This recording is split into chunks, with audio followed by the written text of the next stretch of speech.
गौरवाणी प्रचारणे निर्विशेष शून्यवादी पाश्चात्य स्थारणे जय श्री कृष्ण चैतन्य प्रभु नित्यानंद श्री अद्वैत गदाधर शिवासादि गौर भक्तों। हरे कृष्णा कृष्णा कृष्णा हरे हरे, हरे राम राम राम।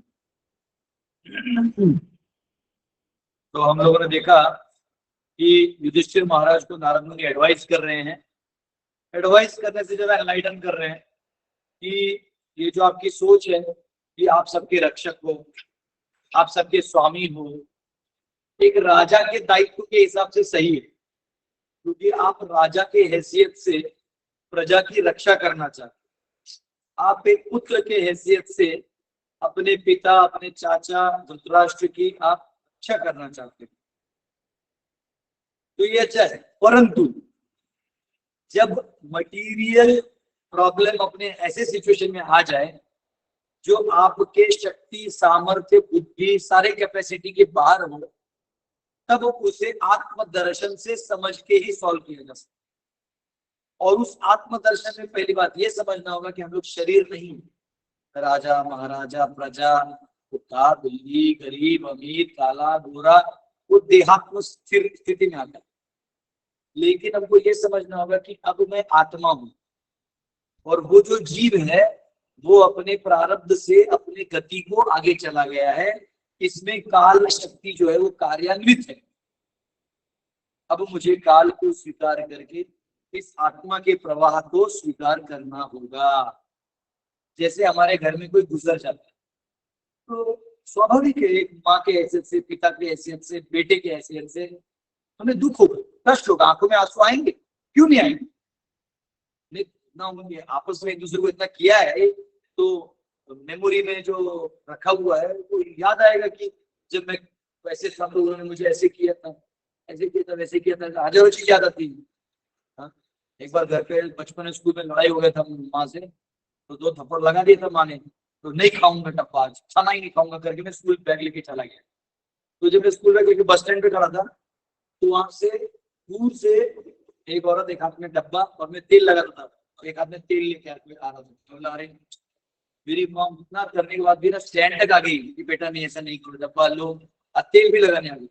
तो मैं भागते हुए गया, उधर जाके देखा तो वो कोई और औरत थी, मेरे को दूर से मेरे को मेरी माँ दिखाई दे रही थी, तो अरे नहीं आई है। तो ऐसा है ना कि हमें मेमोरीज तो आएंगे, लेकिन हमें ये भी याद रखना है ये मेमोरीज इस जन्म के, इस जन्म में जो माता पिता मिले, भाई बहन मिले, या दुनिया में दोस्त दुश्मन स्कूल कॉलेज हमारी परिस्थितियों से गुजरे, हम जो लोग मिले हैं या मेमोरीज हमको हैं, यादाश्त कहते हैं, स्मरण कहते हैं, तो इस जन्म के आए हैं और हमारे ही अनुभवों के तारों को बजाए हैं। इसमें पिछले श्लोक में नारद मुनि ने कहा कि ये मिथ्या है तो ये मिथ्या, और तो अगर आप बद्ध हो, स्वाभाविक हो बद्ध हो, तो बद्ध हो जब तक ये शरीर है तो आप बद्ध हो, तो ये आपको इफेक्ट होगा। तो अगर एक इफेक्ट बाद आप कंट्रोल नहीं कर सकते, आपको ये भी मालूम होना चाहिए ये काल का कार्य है जो हमारे शक्ति के परे है। काल अपना काम करते रहता है, वो जैसे होता है ना बर्फ को पानी को ठंडे में रखो बर्फ हो जाएगा, काल करते रहेगा, काल अपना चेंजेस करते रहता है। आप यहाँ केला खा के छिलका फेंक दो, 5 दिन बाद आके देखो तो वो मट्टी हो गया। गाय हमारे यहाँ गोबर देती है, अगर हम 15 दिन छोड़ देते हैं तो उसको कोई कीड़ा खा जाता है, मट्टी हो जाता है, लिटरली मट्टी हो जाती है। अब ये साइंस तो मॉडर्न साइंस कभी समझ ही नहीं पाएगी, क्योंकि उनके 108 एलिमेंट ये बैठेगा नहीं। तो यहाँ बहुत इंपॉर्टेंट फैक्टर ये है कि काल की गति को आत्मा के स्तर पे समझा जा सकता है, इवन भौतिक तरह से नहीं समझा जा सकता, क्योंकि हमारा भौतिक मन बुद्धि की जो है काल के प्रभाव है। हम केवल उसको स्वीकार कर सकते हैं सत्य को, और कुछ नहीं, उसको एनालिसिस तक नहीं कर सकते। करने गए तो थोड़ा समझेगा, नहीं समझेगा ऐसा नहीं, बुद्धि में जितनी कैपेसिटी थोड़ा बहुत समझेगा, पर उसकी शक्ति का इतनी अगाध है आप उसका बस स्वीकार कर सकते हैं। जैसे आज की तारीख में कोई बड़ा पावरफुल आदमी बन जाता है तो उसको घमंड होता है, अब मुझे कोई नहीं उतार सकता।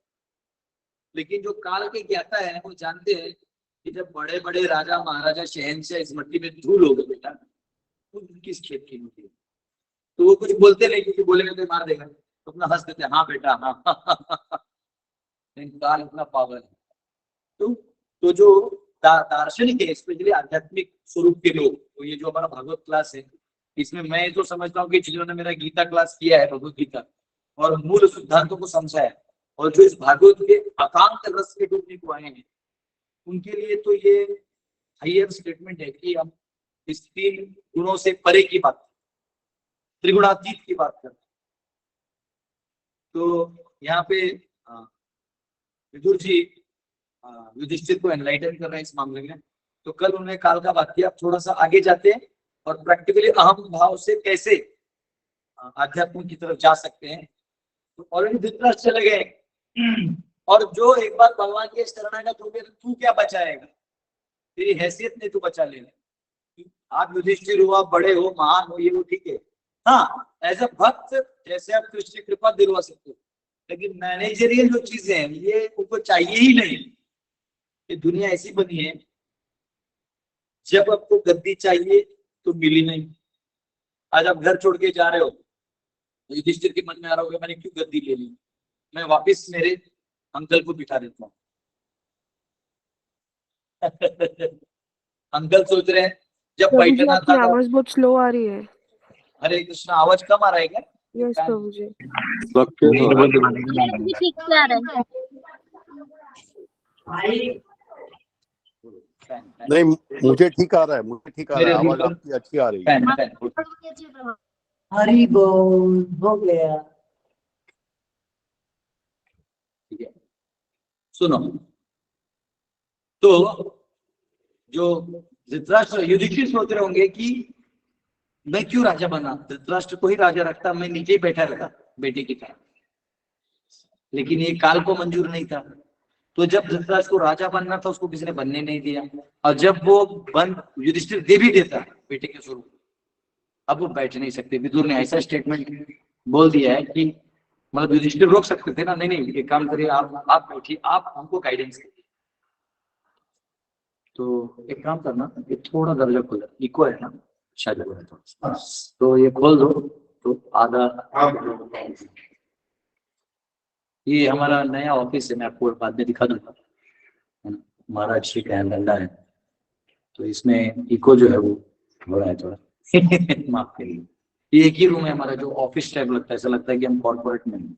छोटा ही है 20x20, बहुत पुराना, यहाँ गौशाला, पहला गौशाला यही था, बना दिया। हरे कृष्ण। कभी बड़े लोग आते हैं उनको मिलकर बैठ के बात करने में अच्छा।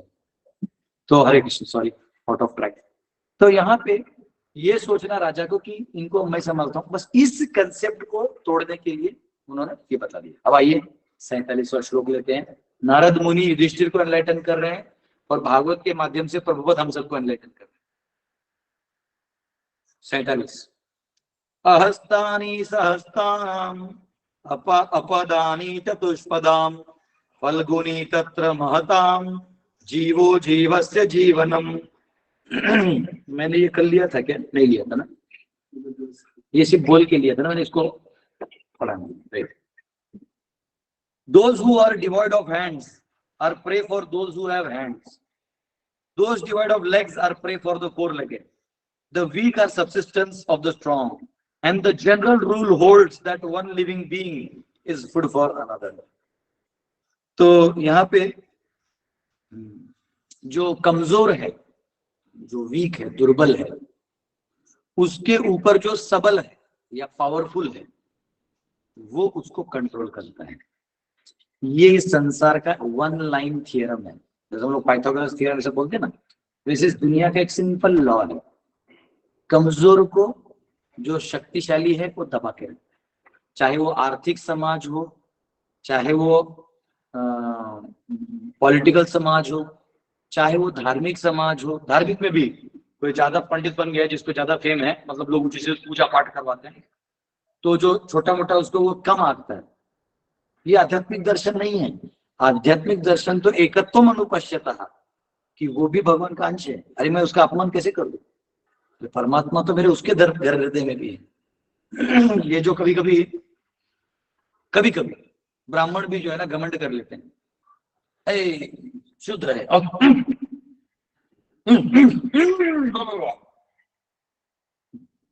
ऐसे करते हैं। अरे इसको हमारे साथ मत बिठाओ, ठीक है, आप पूजा करने जा रहे हैं, आपको स्वच्छता रखना है तो ठीक है, अपनी यहाँ पर कर रहा तो आप मत लगाइए, पर अस्तित्व में किसी का अनादर करना गलत। क्यों? जिसकी पूजा तुम करने जा रहे हो वो ऑलरेडी उनके हृदय में बैठा हुआ है। तो आप पूजा कर रहे हो उसका कि उसका तिरस्कार कर रहे हो, या आप खुद क्लियर हो जाओ। इसलिए ब्राह्मण से भी श्रेष्ठ वैष्णवों को माना गया है, जो सभी जाति प्रजाति सभी जीवों को, मनुष्य नहीं वो प्राणियों तक का उद्धार सोचते हैं। चैतन्य महाप्रभु के एक शिष्य थे शिवानंद सेन। इस बार हमारे जन्माष्टमी में चैतन्य महाप्रभु के 4 ड्रामास होने वाले, उनकी पूरी जीवनी दिखाई जाएगी। मेरा तो निवेदन है आप लोग यहाँ आके रहिए, मैं वैसे बड़ा पंडाल बना रहा हूँ रहने के लिए, जगह ना मिले तो पेड़ पे सो जाइए, पर आप आइए। बहुत सुंदर महाप्रभु की जीवनी होने वाली है। तो जो जीवनी है उसमें महाप्रभु जो है शिवानंद सेन यात्रा लेके चलते हैं। तो शिवानंद सेन जो है वो एक कुत्ता यात्रा में आ जाता है, तो उसको भी खिलाते पिलाते हैं, और अंत में वो कुत्ता जो है दोनों हाथ, कुत्ता मराठी बोलते हैं, कुत्ता जो है वो दोनों हाथ ऊपर करके कीर्तन में नाच रहा था, और वो देह छोड़ के चला गया, गोलोक चल। महाप्रभु अपना घुटन उसको खिलाया, जो कि नारियल का पल्प था, जिस झूठ तो झुटन जो है वो खिलाया था आपने। तो ये महाप्रभु की कृपा है। तो ये वैष्णव तत्व है। जहां देखो तारा कहो कृष्ण उपदेश, जिसको मिलो कृष्ण से जोड़ दो, सब कृष्ण के भक्त हैं। ये जाति प्रजाति ठीक है, सेवा के लिए जरूरी है। अगर समझो जैसे हमारे मंदिर में भी ऐसा कितनी बार हुआ है कि मैं ट्रैवलिंग करके आया हूँ, यानी मैं यहाँ वहां घूमा हूं, तो मैं हो सकता मुझे अभी नहाना पड़े, और जो बच्चा है आजकल का बच्चा, वो आज पुजारी का सेवा मिला है उसको, तो उसको देख के मुझे लगता है कि मैं इसको टच ना करूँ, ये अंदर जा रहा है। अजब क्यों आके मेरा पाँव छूता, पता नहीं ना अभी मत सो, जाओ यहाँ से, क्योंकि मैं भी नहा के नहीं आया, तुम सेवा में जाओगे। तो ये बस एक सेवा का पार्ट है, लेकिन आत्मा के स्तर पे हम वैष्णवों को भागवत दर्शन में जीना चाहिए। हमको ये निम्न दर्शन में नहीं जीना चाहिए, देहात्म बुद्धि से हटते रहना चाहिए। चाहे आप राजा महाराजा क्यों न हो जाए, तब आप प्रजा आपकी पूरी खुश रहेगी। जो राजा कुलशेखर थे, मयूर ध्वज राजा थे, इनके प्रजा इतनी खुश थी। तो ये भाव है। तो यहाँ पे वो कह रहे हैं कि नारद मुनि कह रहे हैं, अरे तुम क्यों टेंशन ले रहे हो समाज का। एक्चुअली क्या होता है, राजा कौन बनता है, जिसका अहम भाव थोड़ा होना चाहिए, नहीं तो आप राजा बन नहीं सकते। और आप रजोगुण इस्तेमाल करना जानते हो, या तो रजोगुण से प्रभावित हो, दो चीजें। अगर आप वैष्णव हो तो रजोगुण इस्तेमाल करना जानते हो, और नहीं तो रजोगुण में फंसे हो और इस पद पे आप आ चुके हो, तो आप क्वालिफाइड हो। अदरवाइज क्वालिफाइड हो, काम चलाने के लिए रजोगुण लगता है, डांटना पड़ेगा, थपड़ाना पड़ेगा, इधर असर कलम कर दो ताकि पूरी उस एरिया में सब डरे या पाप करने से। वो राजा को निर्णय लेना पड़ता है, उतना अधिकार राजा का होता है। वो आजकल हो गया सोशल मीडिया, हर कोई प्राइम मिनिस्टर पे भौंकना चालू कर देता है, ये गलत है। अरे लोगों की यह औकात नहीं कि 2 लोगों को खिला दे, वो पूरे देश को लॉकडाउन में सबको खिला दिया, फिर भी गाली देना है। पहले वाला ने चुपचाप पूरे देश को अर्थव्यवस्था में बचा लिया कंगाल होने से, फिर भी उसको भी लोगों ने गाली दी। हाँ, इससे पहले अच्छे अच्छे प्राइम मिनिस्टर हुए सब भले किसी पॉलिटिकल पार्टी के, सब अच्छे थे, सबने अच्छा विचार करके काम किया। लेकिन जनता क्या करती है ना, ये डेमोक्रेसी में आदत है, किसी को भी गाली देना लड़ेगा, दिस इज रॉन्ग। अगर कोई बड़े पोस्ट पे बैठा है तो या तो बिठाओ नहीं उसको, आप बिठा दिए हो तो विश्वास है, गलतियां तो करेगा। अब गलतियों का बड़े लोग जाके एहसास करवा सकते हैं, पर ये जो पब्लिक वे ऑफ स्पीकिंग है ना, एकदम गलत है। यहाँ भी देखिए युधिष्ठिर को करेक्ट करना है, एरा गहरा गांव का आदमी भी जानता होगा कि युधिष्ठिर का है ऐसा मुंह में गिर रहा है, लेकिन वो बोलेंगे नहीं, मर्यादा नहीं। द्रौपदी तक जानती, लेकिन वो कहा युधिष्ठिर को लेक्चर दी, ऐ जी यहाँ सुनिए क्या चल रहा है आपका, आपने प्रभु जी के लेक्चर नहीं सुने, हमें आत्मा के स्तर पर उनके जाना देना चाहिए। नहीं, नारद मुनि को आना पड़ा, तो किसको कौन करेक्शन देगा, ये अपना एक साइंस है। मुझे आज भी याद है, शायद मैंने आपसे पहले भी शेयर किया था, मैं एक पंडाल प्रोग्राम दिया था बिहार में, और मिथिला एरिया था, मिथिलावासी बड़े ही ज्ञानी, इस पूरे ब्रह्मांड के सबसे विद्वान लॉजिकल स्त्रियां इस धरती में कहीं हैं, वो मिथिला की स्त्री है। तो मैं नहीं, शंकराचार्य, तो दुनिया के लोग उधर अपना सर ठिका चुके। मंडन मिश्र को शंकराचार्य ने हराया और उनकी पत्नी से हार गए, शंकराचार्य देखते रह गए। 1 साल वो तपस्या करके और ज्ञान लेके आए, तब जाके फिर वो बोली छोड़ दो, क्या डिबेट करोगे, मैं तुम्हारी शिष्या बन के चलती। तो वो भारती थी, हवा से आती थी, शंकराचार्य का उन्होंने, तो ये अलग है। तो वहां क्या हुआ, वहां एक वर्ड है, जैसे हम बोलते हैं ना स्त्री महिला, तो ये थोड़ा रिस्पेक्टफुल वर्ड है। तो मैंने हमारा मदर टंग था मैथिली, तो हमने ऐसे बोलते बोलते वो मोगी बोलते, मोगी यानी लेडी। अब उधर मोगी के 2 अलग मीनिंग होते हैं, जो हायर क्लास वाले लोग होते हैं मोगी कम लोगों को समझते हैं, और जो लोअर क्लास वाले होते हैं उनको वो नॉर्मल वर्ड लगता है। तो उधर कोई बहुत रिफाइंड और 80-85 साल के एक बुजुर्ग थे, तो उन्होंने मेरा लेक्चर सुना, उनको लेक्चर पसंद आया कि महाराज जी ज्ञान बहुत अच्छा दे रहे हैं, पर ये मोगी शब्द जो है, तो उन्होंने किसी को बोला नहीं, लेकिन ऑर्गेनाइजर्स को बोला कि हमारे पास 1 मिनट के लिए मुलाकात करा दीजिए। अच्छा, वो सीधा भी आ सकते थे पर रिस्पेक्ट। तो मैं कहीं था दोपहर को, दूसरे दिन शाम में प्रोग्राम था, दोपहर कहीं प्रसंग था, तो आए, उन्होंने बोला कि मैं दरवाजा बंद में बात करना चाहता हूँ, सभी को बाहर भेज दिया, ऑर्गेनाइजर, मेरे शिष्य, सबको बाहर भेज, चलो बाहर। बोला हम 1 मिनट, एकदम प्यार से मेरा हाथ ऐसा पकड़ा, मेरे को लगा भाई मैं जरूर कोई बड़ा काम गड़बड़ हो गया मेरे हाथ से। अब मेरे में दम नहीं था कि वो लॉजिक मारूं, मैंने हाथ बोला गुरुजी आप बोले कुछ है मेरे लिए, जो शब्द है ना, वो शब्द भी नहीं बोले, मेरे को खुद पता चल गया कि क्या शब्द है, ऐसा नहीं बोले, स्त्री महिला ये इस्तेमाल करें, आपका कथा बहुत अच्छा। हम सोचे बस आ करके चले भी गए, लेकिन वो जो ऐसा लगा कि मेरे को 50,000 पत्थर किसी ने मार दिए, अब मैं सुधर गया। उसके बाद में घर पे फोन किया कि ये वर्ड मैंने बोला था, बोले अरे ऐसा नहीं बोलते बेटा, ये सब वर्ड यूज करते, कथा में नहीं बोलते, घर का बात होता है, तो घर में बोलते तो वो लेडी ऐसी हम ऐसा बोलते हैं, ये स्टेज पे हम नहीं बोल सकते ऐसा। बोला ओके ओके आलिज। फिर दूसरी बार मैंने स्टेज पे जाके माफी मांगी, तो उन्होंने फिर आके बोला कि आपको सबके सामने माफी मांगने की जरूरत नहीं था, ये आपको हमने बोला नहीं, आपने जो बताया मैंने सामाजिक रूप से बोला है, तो मुझे तो क्या होता है, करेक्शन कौन करेगा ये इंपॉर्टेंट है। घर पे क्या होता है, फादर को सब बोल रहे हैं, भाई बोल रहा है, बेटा बोल रहा है, बीवी बोल रही है, ऑफिस में बॉस बोल रहा है, जनता बोल रही है, तो ये गलत है। अगर गलती भी है तो बताने वाला एक राइट पॉइंट है, वो बताएगा, और उधर उसने सुनना भी चाहिए। तो आजकल क्या हो गया, ये जो प्रेशर आ रहा है ना समाज में, ये इस सिंपल ये प्रिंसिपल को नहीं फॉलो करने से, ये धड़ाधड़ ना, ये युधिष्ठिर महाराज के वहां से नारद मुनि आए, उन्होंने करेक्शन दिया।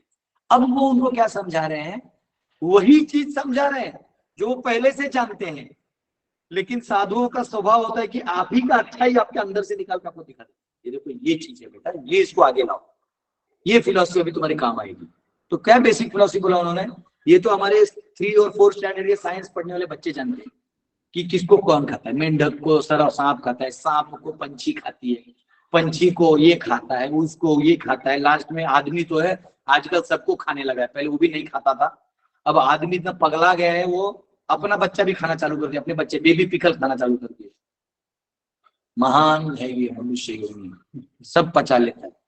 इसलिए मैं कभी डिबेट में ये नहीं बोलता कि वेज खाना चाहिए नॉन वेज, मैंने देख लिया कि जब नॉन वेज पचा ही रहा, आदमी पचा रहा, तो मैं इसका क्या लॉजिक लूँ, ये तो मैं यही कहता हूँ भाई कम से कम पाप है, और क्या कर सकते, अपने दिमाग चलाओ और कम पाप करो। तो यहाँ कहा गया है जिनको हाथ नहीं है वो हाथ वाले के शिकार हो जाते हैं, जैसे सांप है उसको हाथ नहीं है तो उसको वो जो पंछी है वो पकड़ के खा जाता है, जरूर। हाँ, those divide of legs are prayed by 4 legged. हाँ, तो जिनको पाँव नहीं है तो उनको ये 4 पशु पर वो खा जाते हैं। हाँ, और जो दुर्बल है ये जो सबल है उसके अंदर दबाव में आता है। हाँ, और जो जीवो जीव से जीवनम, हर जीव दूसरे का जीवन है। इसलिए अगर हम ये कहेंगे कि कोई जैसे कोई प्राणियों का वेज नहीं बना सकते, वो खाएगा ही खाएगा, उसको आहार है, लेकिन मनुष्य योनि में आप चॉइस कर सकते कि मैं नहीं खाऊंगा, ये हमारा स्टैंड है। तो इसलिए अगर कोई नॉनवेज खाता भी है तो हम ये देखें कि मिनिमम पाप करने वाला काम करें। कई बार लोग ये आर्गुमेंट देते हैं कि नहीं प्रभु जी पालक और ये जो है इसमें तो जान होता है, तो बात सही है, लेकिन भगवान को अर्पण करके खाना चाहिए और कम से कम पाप। तो कॉन्शियसनेस का साइकिल दिया हुआ है, तो पेड़ पौधों का जो कॉन्शियसनेस होता है बड़ा डल होता है, तो उनको पेन कम होता है, प्राणियों को उससे ज्यादा होता है, उससे ज्यादा मनुष्यों को होता है। तो अगर आपको जीवन जीना है और आपके पास कुछ नहीं है तो आप पौधे खा लीजिए, जो प्लांट्स हैं वो भी नहीं, वो उनके ऊपर लालसा हो रही है तो और थोड़ा पाप करने का रिस्क है। तो फिर आप सबसे निम्न और भद्दा प्राणी जो है डल बकरी है ना, उसको आप लोग खाने को अलाउ कर देते हैं। प्राणियों में हाईएस्ट कॉन्शियसनेस है गाय, उसको आप टच नहीं कर सकते। बंदर, उसको आप टच नहीं कर सकते। लेकिन सिंगापुर में तो ऐसा होटल है जहां आपको बंदर का हॉट ब्लड मिलता है। कैसे? तो बंदर मशीन में आता है ऐसा प्रॉपर, आप चॉप कर दीजिए, उसमें स्ट्रॉ डालिए, डायरेक्ट पीजिए। ये पीते हैं भाई सिंगापुर। Welcome to Singapore. ये जाओ मलेच्छ और चंडालों के जूते चाटो। हे मेरे प्यारे भारतवासी में, जाओ कमाने के लिए इसी लोग जूते चाटो। मैं इसीलिए बाहर नहीं जाता, या तो उस रेस्टोरेंट के मालिक को ठोक दूंगा या तो वो मुझे ठोक देगा। तो उससे अच्छा है भाई अपनी भारत माता की जय। यहाँ एक अच्छा चीज है, अपना ओपिनियन बोलना है बोलो, हंसते खेलते निकल जाओ। लोग बुरा नहीं मानते क्योंकि हर एक यहाँ सारे फिलोसफी से एक दूसरे को बोलते रहते हैं, तो यहाँ चलता है। हाँ, तो यहाँ पे एक जीव दूसरे पे आधारित है। तो मनुष्य को ये ध्यान देना चाहिए कि हम कम से कम पाप करके चाहिए, ये बहुत जरूरी है। ठीक है, ये बता रहे हो कि तुम्हारे इसमें क्या दोष है। हर सबल दुर्बल को करता है, उसका टाइम आ गया और चला गया, क्या कंट्रोल कर रही है निश्चित। 48 तद इदम भगवान राजन एक आत्मा आत्मनाम सदृक अंतरो अनंतरो भाति पश्यतम माययोरुधा। Therefore, O king, you should look to the supreme Lord only, who is one without a second, and who manifests himself by different energies and is both within and without. भगवान अंदर भी है बाहर भी है, उनके पीछे लगो, क्या ये दुनियादारी में लगना है। नारद मुनि ने देख लिया कि भाई हमारा एक एजेंट तो चला गया, हमने इन दोनों को तो निकाल दिया। विदुर उद्धार हो गया, धृतराष्ट्र उद्धार हो गया और गांधारी उद्धार हो गया। अब ये मठाधीश बन गए हैं, अब ये राजा बन गया ना, तो इसको भी बीज बो के जा रहे हैं कि तुम भी अब तैयारी करो, ज्यादा नहीं 20-30 साल, फिर तुम भी अपने बेटे को देके अपने नीचे वाले को देके निकल जाओ। तो ये कह रहे हैं कि उनकी पूजा करो, उनके पीछे भागो, जो अंदर भी है बाहर भी, पूरी सृष्टि में है। ईशोपनिषद में श्लोक है ना, तद्दे जति तन्ने जति तद्दूरे तद अवंतिके तदंतरस्य सर्वस्य तदु सर्वस्यास्य बाह्यतः। तद्दे जति तन्ने जति, वो चलते भी है वो चलते भी नहीं। तद्दूरे तदवंतिके, वो दूर भी है और नजदीक भी है। तदंतरस्य सर्वस्य, सबके अंदर भी है।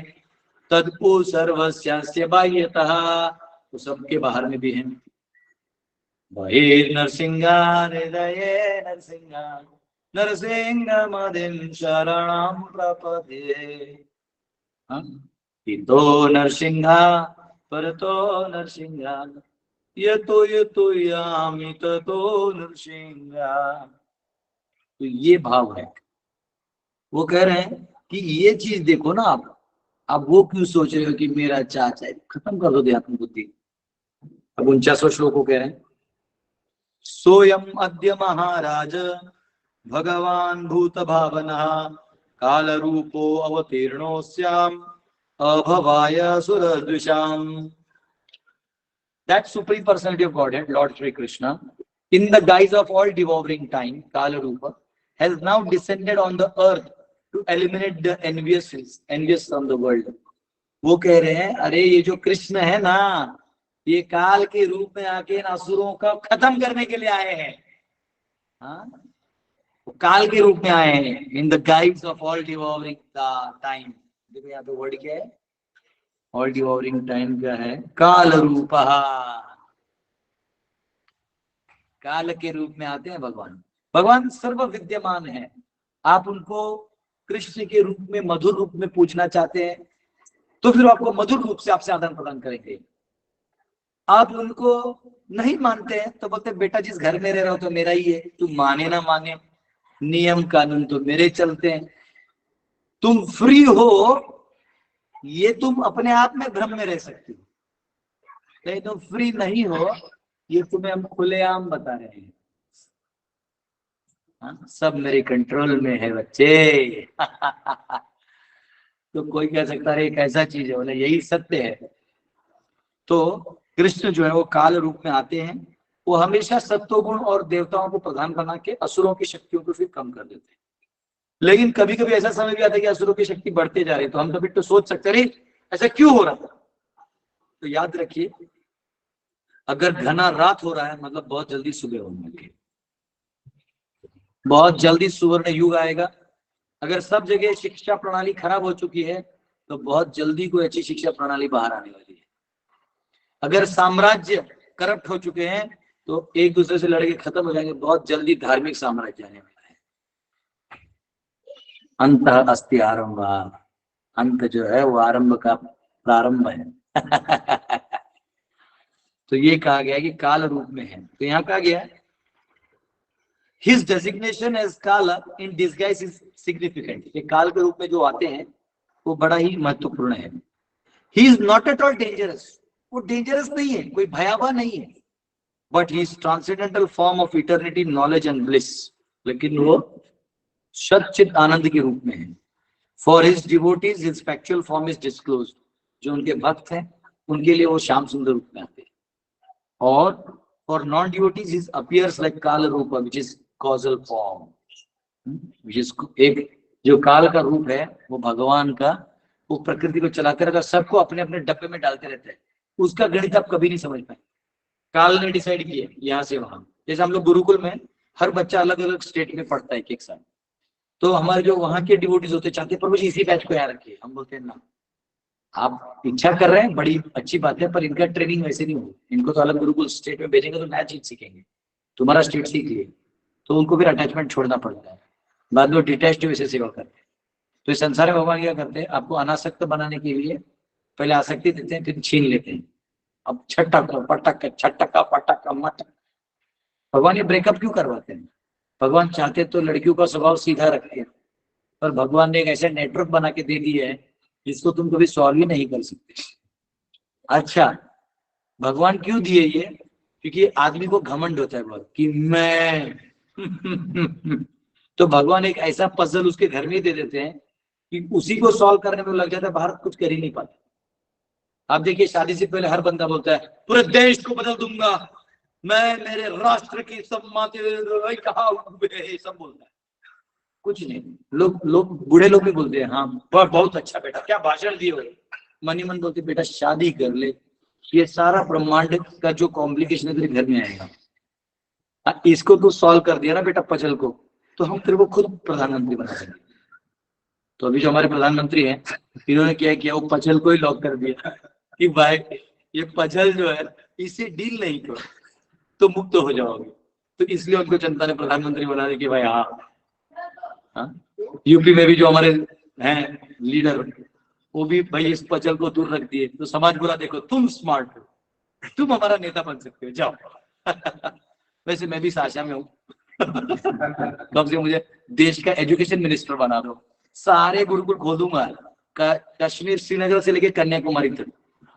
हाँ, सारे सब मदरसों में हरे कृष्ण करवा दूंगा, ये मेरा चैलेंज है। मेरे को बात कुछ करना नहीं।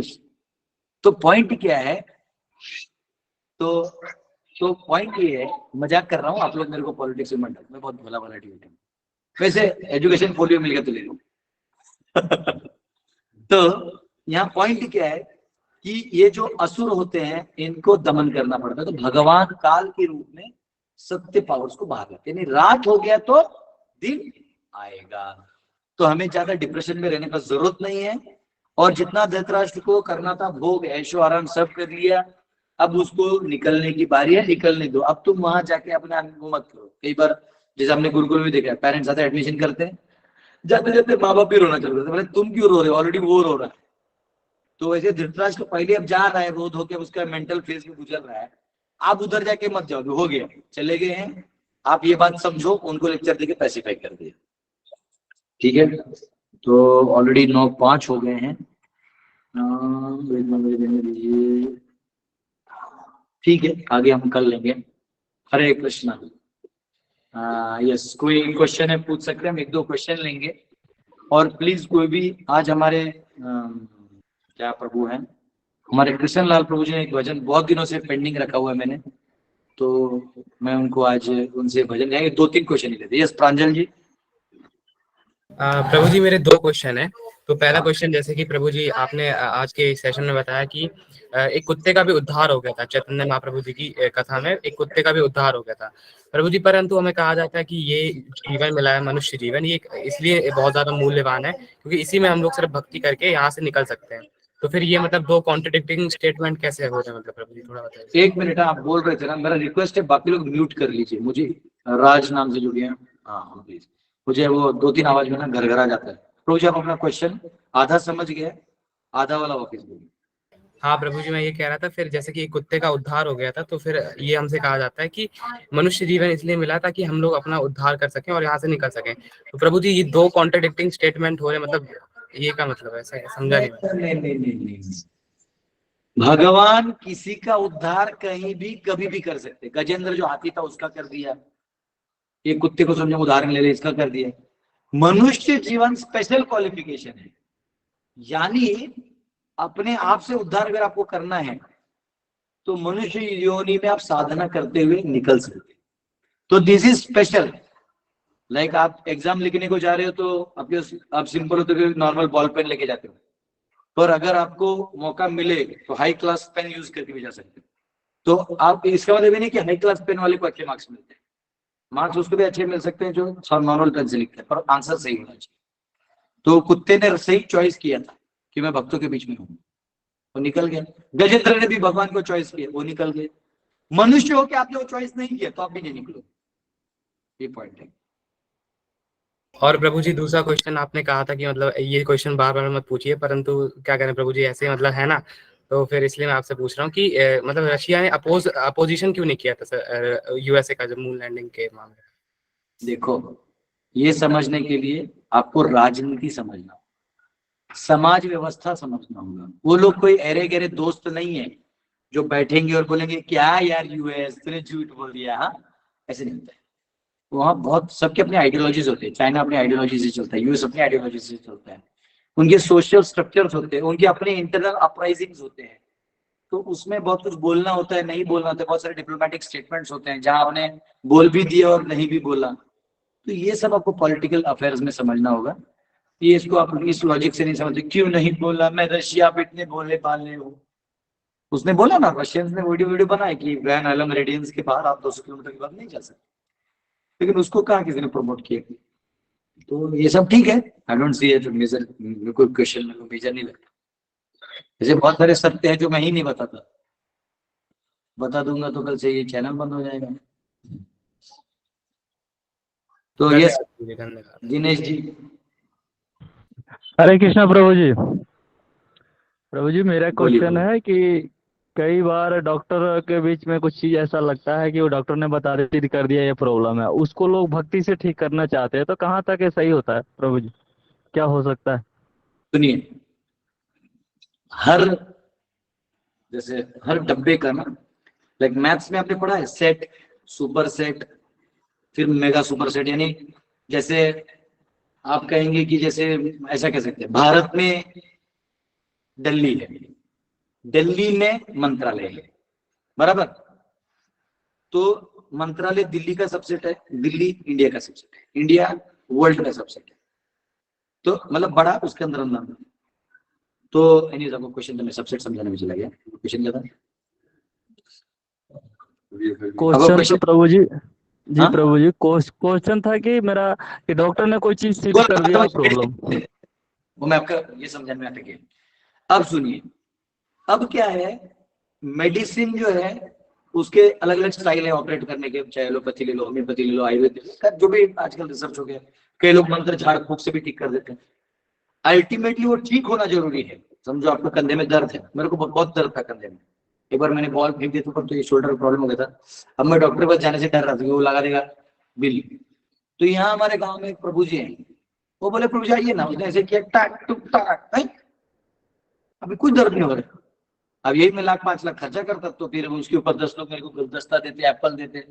उससे ऊंचा उसने गया, कुछ नहीं, उनको खोलना पड़ा, खेती से उठा के लाया, बाबा थोड़ा, हाँ बैठो बैठो बेटा, ऐसा कुर्ता खोलवा, ठाक ठुक टैक। मैं देखते रह गया, हो गया। जहां तक मैंने बाइक चलाया, बोला चल बैठ। वो बोला कुछ नहीं, हो गया तू, अब उसको कुछ करना भी नहीं, बैंडेज वैंडेज भी नहीं लगा, निकल। मैं बोला लो तो ठीक है, मेडिसिन यानी वो दुनियादारी का दवा है। हाँ, इतना करने के बाद आप बहुत ट्राई कर रहे हो तो आप जरूर ट्रांसेंड कर सकते हो, उसमें स्पिरिचुअलिटी ला सकते हो। जैसे कि आप बोल सकते हो कि ठीक है, अगर भगवान यही चाहते हैं तो मैं यही करूँ और आगे बढ़ो, तो फेथ भी होना चाहिए। फिर उसमें अंदर से गाली नहीं निकलना चाहिए, क्योंकि लोग क्या करते हैं, फेथ दिखाते हैं और अंदर से भगवान को कोसते हैं, ये गलत है। जैसे क्या है, भगवान तो क्यों नहीं कर देते? अरे भाई, तुम्हारे साथ हुआ है तो जरूर तुम्हारा कोई कर्म या प्रारब्ध हुआ होगा। अगर मेरे साथ कुछ रहा, मेरा प्रारब्ध है, तुम्हारा तुम भोगो, मेरा मैं भोग रहा हूँ। हाँ, फिर तो जो प्रारब्ध है हो गया गलती। अब आप भगवान से क्षमा याचना मांगते। कई बार अगर आप ज्योतिष के पास जाते हो तो मैं 10 साल से मेरे को यही तकलीफ है, तो ज्योतिष दवाई नहीं देता, ज्योतिष आपको कुंडली देखते हैं और ये सब देख के बोलता है, अरे भाई तुमने अपने पितरों का पिंडदान नहीं किया है, तुमने ये काम नहीं किया है, तो ये इसके दोष में ये ले जा रहा है, तो इतना करो। मैंने देखा एक ड्यूटी आया था हमारे आश्रम में, रोज सुबह खीर बना के कुत्तों को खिला रहा था। और ये था कि मैंने बोला अपना खीर तो अपने पैसे से बना, ये हमारे गुरुकुल में बनाना तो मैं सबके लिए बनाना पड़ेगा, अब वो भी कुत्ते को खिला रहा। तो मैं बोला भाई अगर हमको मिलता नहीं तो वो गया खिलाया। वो मेरा सीनियर ड्यूटी थे, दोस्त फ्रेंड जैसे, मतलब दोस्त थे, पंजाबी टाइप, वो पै गदादर पै ऐसा टाइप में बोला। मैंने बोला क्यों खिला रहा? बोलता है यार मेरे ना पनौती लग गया जिंदगी में, तो एक ज्योतिष ने बोला कि तूने ये काम नहीं किया तो कुत्तों को खिला और कौओं को खिला। तो बोले 3 महीना ऐसा करना है। तो बोला अपने पैसे से करना, बाकी जहाँ खिलाना। और बोले ऐसे खिला के आना है कि तुमने वापस रिटर्न देखना नहीं, ये किसी ने नहीं देखना है, तो ऐसे भी खिलाना। और वो सच में उसके बाद उसका इश्यू सॉल्व हो गया। अब वो हो गया, अब मैं क्या करूँ, ये मैंने भी पहली बार सोल्यूशन देखा। तो क्या होता है, कभी कभी फेथ भी काम करता है, इसको प्लेसिबो इफेक्ट बोलते हैं मेडिसिन में भी। कई बार देखो डॉक्टर आते हैं तो बोलते हैं लाइक उसको यहाँ दर्द कर रहा है, बच्चा थोड़ा नखरा भी करता है, डॉक्टर यहाँ दर्द कर रहा है बेटा, ओ ओके ओके, तो अरे कुछ नहीं हुआ ऐसे, वो दवाई दो हो गया ठीक, 3 दिन में रनिंग हियर माय बॉय, फिर कुछ चला जाता है। अंदर से वो जानता है कि इसको अंदर में बहुत दर्द हुआ है, लेकिन वो उसके सामने ना उसको हौसला बढ़ाने के लिए कुछ नहीं हुआ है, कहा क्यों ले आए इसको, घर पे रहता ठीक हो जाए, जानबूझ के उसका वो इफेक्ट है कि तू ठीक है, क्योंकि मैं ठीक नहीं हूँ, ठीक नहीं, उससे तुम दवाई भी काम नहीं करती। तो कभी कभी मेंटल इफेक्ट्स को यूज करें। मनोमय कोष जो है वो अन्नमय कोष से सुपीरियर है, तो इसलिए मनोमय पे काम करेंगे तो अन्नमय भी ठीक हो सकते हैं। पर इसका मतलब ये नहीं कि अन्नमय का काम नहीं करना, वो भी करना है। तो एक बार एक डॉक्टर था, वो होम्योपैथी डॉक्टर था, उसकी वाइफ को मूवी देखने ले गए। बोले आप कभी मूवी नहीं ले जाते ले गए। अब तभी वो जमाना था, कोट पहनते ना, वो ऐसा बड़ा खाकी टाइप का कोट होता था, यहाँ कॉटन टाइप होता था, फेमस होते थे बड़ी। तो डॉक्टर था, तो डॉक्टर साहब को रहता है कि डॉक्टर है, उसमें कोई आर्मी वाला हो तो मेजर एंड डॉक्टर रहता है। हाँ? तो वो जाते हैं, वो गए और उधर उनकी पत्नी को ना अंदर से टेम्परेचर आने लगा, वो हो गया, बुखार सा आ गया। तो बोले I can't stay, will go. बोले नहीं, मूवी अभी प्राइम सिचुएशन में आया है, तुम क्लाइमेक्स पे आया है। नहीं, तो बोले सुनो मैं एक दवाई दे रहा हूँ, अंधेरा था ना, तो चुपचाप उसको मुंह में रखना, गिटकना नहीं, गिटकने से जहर बन जाता है, इधर ही रखना और लेना, तुम 2 मिनट में ठीक हो जाओगे, ये मेरा स्पेशल दवाई है। बोले ठीक। वो फेमस भी था डॉक्टर। तो उसने क्या किया, उसने अपना कोट का बटन जो है तोड़ के उसको दे दिया और उसको लगा, वो गटक नहीं रही थी, वो जूस पी रही थी। अब जूस निकलेगा कोट में से, बटन से, बाद में उसका ठीक हो गया। तो बोली आपने क्या दवाई दिया, बहुत अच्छा लग रहा है। तो बोलते मेरे कोट का बटन है, निकाल इधर। बोलते क्या बात कर रहे हैं? बोलते ऐसे ठीक हो जाते हैं, होम्योपैथी वाले यही काम करते हैं, उल्लू वाले। वो मन से दवाई देते ना, आपके मन में क्या उस सबसे दवाई बना के देते। एक बार मेरे पाँव में वो हो गया था, क्या कॉर्न बोलते क्या, तो निकल नहीं रहा, तो मैंने ड्यूटी को फोन किया, बोले आप मेरे हॉस्पिटल चले जाइए, वहाँ आपको डॉक्टर लोग ट्रीट कर लेंगे। तो वो डॉक्टर ने क्या किया, मेरा केस स्टडी बना दिया। आ गए सारे जूनियर जो नए नए कोट पहन के आते हैं, वो होम्योपैथी वाले थे। अभी मुझे क्वेश्चन पूछे जा रहे हैं कि what is going on in your mind. बोला ये I want to rule the whole country. बोले what do you think about your life? Well I don't exist, I exist only for my spiritual master. बोलते ma'am इसका दवाई हमारे पास नहीं है। तो मैंने बोला तो तुम माइंड भी पूछोगे, अब मैं झूठ कैसे बोल दूं? तो बोले, फिर वो मैडम बोली ओके ओके मैं कुछ दवाई देती, उसे हुआ नहीं। मैं गया और एक मुस्लिम आदमी था, वो ना खोद खोद के उसमें मसाला भर के चक्का दिया, तो उसने ठीक कर दिया। मैं बोला देख ये बंदा अपना खोद खार के सब कर दिया, तुम अपना पूछते ही रह गए। तो दवाई दवाई होता है। स्पिरिचुअलिटी आपको ट्रांसेंड करवा देगी, उस ट्रांसेंडेंटल सिचुएशन सुपर सेट है, अगर उस स्थिति को प्राप्त किया तो बॉडी की इफेक्ट से आप पे नहीं आएगी। यानी पेन भी रिलेटिव है। आप जितना देहात्म बुद्धि में रहते हो उतना पेन आपको ज्यादा इफेक्ट करता है, जितना आप देहात्म बुद्धि से बाहर उतना पेन कम। ठीक है, हरे कृष्ण। ओके, मैं सोच रहा हूं कि एक बार मैं बस हमारे प्रभु जी का कीर्तन सुन लेते हैं। प्रभु जी प्लीज, हमारे कृष्णलाल प्रभु आपका भजन सुनना चाहते हैं। हरे कृष्ण। हरे कृष्ण प्रभु जी, कोटि कोटि दंडवत प्रणाम। हरे कृष्ण। प्रभु जी आज्ञा है। एकदम। हाँ प्रभु जी, आज बहुत अच्छा कथा है। जब जैसे कृष्ण जी अंतर्ध्यान हो गए थे ना गोपियों से, वैसे ही जब सीता जी को रावण ले जाता है तो वो भी राह में ऐसे ही पूछते हैं जैसे कृष्ण जी ने पूछा था। तो प्रभु जी यहाँ से शुरू किया था हमने। प्लीज। ओ चरण पादुका तुम ले लीजो, दर्शन करके पूजा कीजो, भरत ने कंठ लगाए राम, पतित पावन सीताराम। ओ आगे चले राम रघुराया, निशाचरों का वंश मिटाया, ऋषियों के हुए पूरण काम। राम सिया राम जय जय राम। ओ जन स्थान आए रघुराई, रूपण की नाक कटाई, खर दूषण को मारे राम, पतित पावन सीताराम। हो पंचवटी रघुनंदन आए, कनक मृग मारिच संग धाए, लक्ष्मण तुम्हें बुलाते राम। राम सिया राम जय जय राम। हो रावण साधु वेश में आया, भूख ने मुझको बहुत सताया, भिक्षा दे दो यह धर्म का काम, पतित पावन सीताराम। हो भिक्षा लेकर सीता आई, हाथ पकड़ रथ में बैठाई, सुनी कुटिया देखी राम। राम सिया राम जय जय राम। हो धरनी गिरे राम रघुराई, सीता के बिन व्याकुलताई, हे प्रिय सीते चीखे राम, पतित पावन सीताराम। हो लक्ष्मण सीता छोड़ नहीं आते,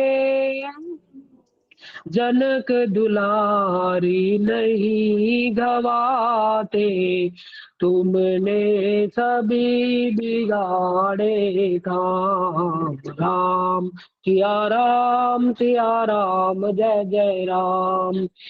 हो कोमल बदन सुहासिनी सीते, तुम बिन व्यर्थ रहेंगे जीते, लगे चांदनी जैसे धाम, पतित पावन जय सीताराम। ओ सुन री मैना सुन रे तोता, मैं भी पंखों वाला होता, वन वन लेता ढूंढ तमाम। राम सिया राम जय जय राम। हो सुन रे गुलाब चमेली जूही, चंपा मुझे बता दे तू ही, सीता कहाँ पुकारे राम, पतित पावन सीताराम।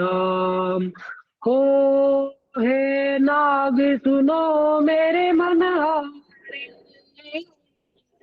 कहीं देखी हो जनक दुलारी, तेरे जैसी चोटी श्याम। राम सिया राम जय जय राम। हो श्यामा हिरणी तू ही बता दे, जनक नंदनी मुझे मिला दे, तेरे जैसी आंखें श्याम, पतित पावन सीताराम। हो अशोक मम शोक मिटा दे, चंद्रमुखी से मुझे मिला दे, होगा तेरा सच्चा नाम। राम सिया राम जय जय राम। हो वन वन ढूंढ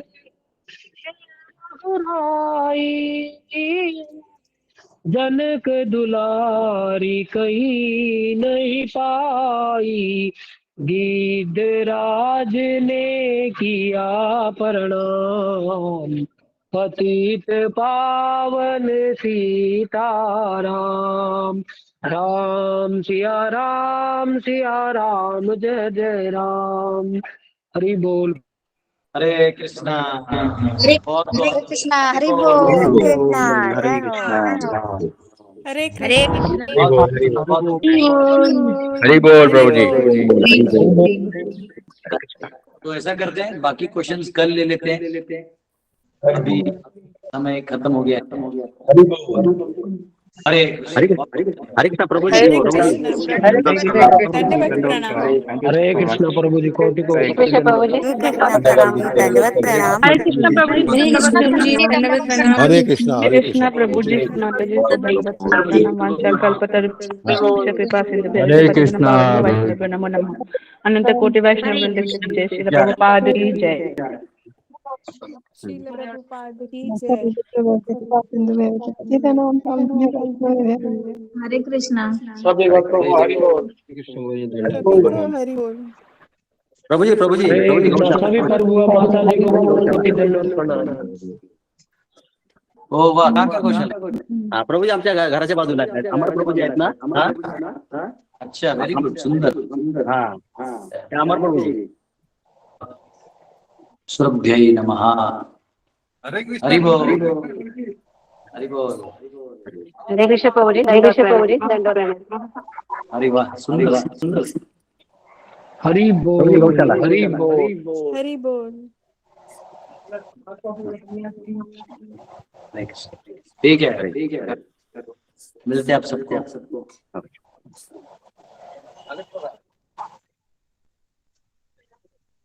আমি এই তো মনে করছি আমি এই মালিক।